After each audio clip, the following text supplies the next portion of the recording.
My girlfriend and I have known each other for 7 years.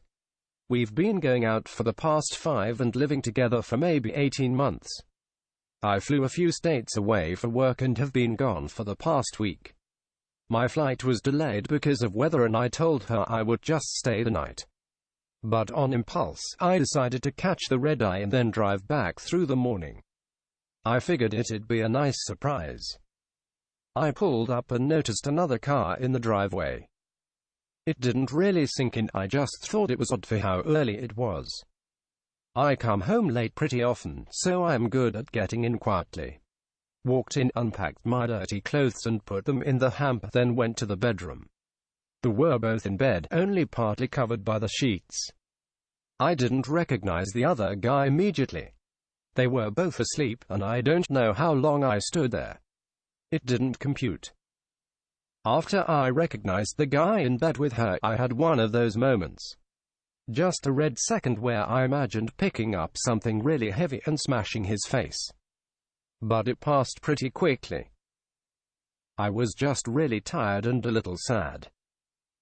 I woke her up and told her I was going to a hotel. I think she was too sleep groggy to get it at first. She was smiling for a little bit before remembering. She got up and was starting to talk and cry, but I just tuned her out. I grabbed some spare clothes and got out. I turned off my phone before I left the driveway. I just don't know what to do right now. I feel like I've been in a car accident. Just sitting here in this shitty hotel room drinking some crappy whiskey I got at the supermarket on the way over. I've got my laptop, my phone, a change of work clothes, and that's about it. I don't want to feel this way anymore. I don't wanna be anymore. Cried for a bit because she was pretty blunt about it. It wasn't the first time they'd slept together, and she didn't try and say there were extenuating circumstances or anything. I wasn't drunk or stoned. He didn't coerce me. I was flattered when he hit on me. He's a very attractive man that could probably sleep with lots of women. So for him to choose me was very special. It was a chance to satiate my enormous ego. She said that she'd understand if I wanted her out of the house and out of my life. She thanked me for not calling her a whore or a slut or etc., even though I am. She said that I didn't have to stay in a hotel, that should be out of the house in the morning and that should leave her keys there. Then she apologized for destroying your trust in me and betraying everything we had.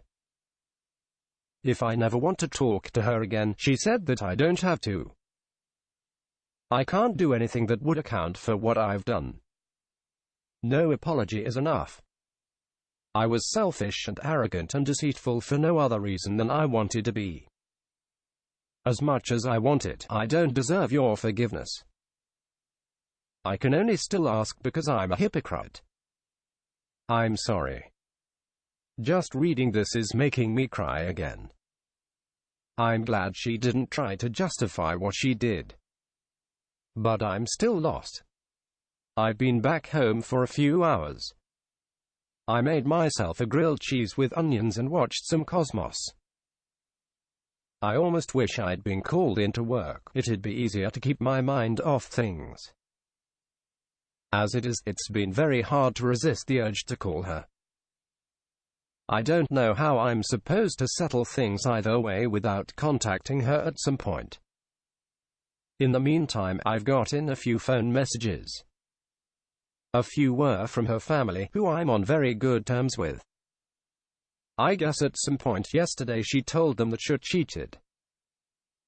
Her sister let me know that she'd be staying at her place in a spare bedroom. And her dad texted me an apology, saying that he thought he'd raised her better.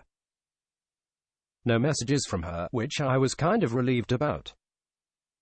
If I heard her voice, I'd be tempted to call. I very nearly blew my top when I saw I'd gotten a text from her co-worker. Sorry dude, I didn't know. Maybe he did, maybe he didn't. I don't really care as long as I never see him again. I've gotten a lot of advice and support from people, which I really appreciate. A few think I'm some kind of asshole for not immediately throwing her out. I don't agree, but whatever. However, I also received a few really disturbing and virulent messages suggesting I should have taken it much further than that.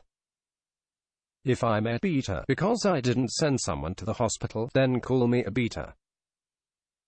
I'm not out to please people like you, and my heart pumps piss for that kind of misogynistic do it again. Anyway, from the advice I've gotten, it seems like a protracted separation would be the best way to determine how I feel. I don't regret the last 5 years, even given what's happened. But I need some perspective, and I'm not the type to rush into anything. So I won't be tossing all of her belongings in the trash. What I could use some help with is figuring out the time frame. How long should I wait? There has to be a discussion at some point.